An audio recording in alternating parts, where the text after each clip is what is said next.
Bienvenidos. El día de hoy su servidora Torres García Catherine Michel del grupo 1188 va a presentar el tema de fecundación. La fecundación es una serie de procesos que comienza desde la penetración de la corona radiada del óvulo y termina con el entremezclamiento de los cromosomas maternos y paternos, tras la entrada del espermatozoide en el óvulo. Es importante el transporte de gametos debido a que explica el proceso por el cual el óvulo y los espermatozoides se encuentran en el aparato reproductor femenino, para dar lugar a la fecundación. El transporte del óvulo.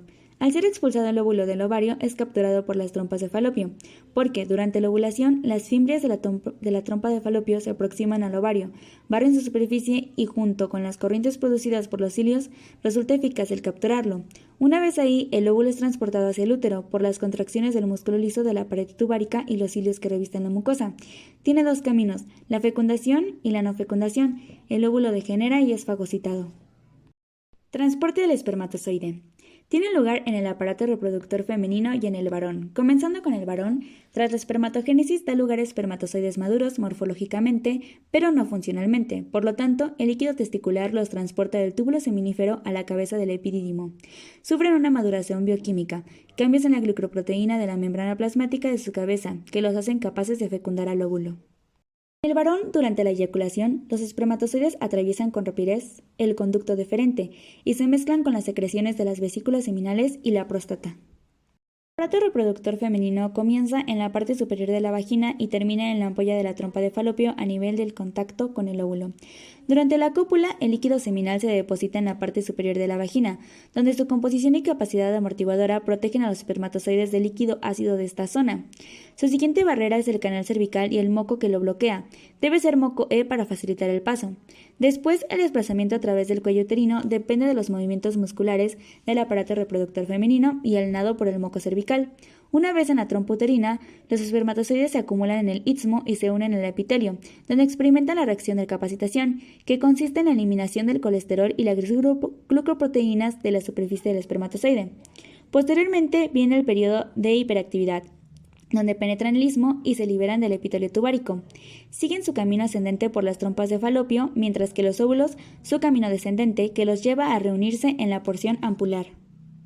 La fecundación comienza con la penetración de la corona radiada, que es una capa compuesta por ácido hialurónico, y por la hialuronidasa de la cabeza del espermatozoide y sus movimientos flagelares se puede penetrar esta corona radiada.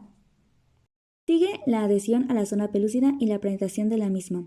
Los espermatozoides al unirse sufren de una reacción acrosómica, que es la fusión de la membrana plasmática con la acrosómica, y la separación y liberación de enzimas acrosómicas, en especialmente la acrosina, que dirigen y facilitan la entrada a la zona pelúcida.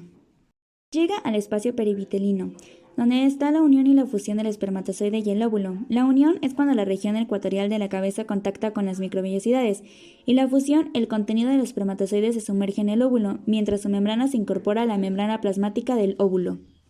Pasa a la prevención de la polispermia, que es la entrada de más espermatozoides mediante dos bloqueos. El bloqueo lento. Tras la fusión se produce una despolarización eléctrica en el óvulo que inactiva los receptores del espermatozoides.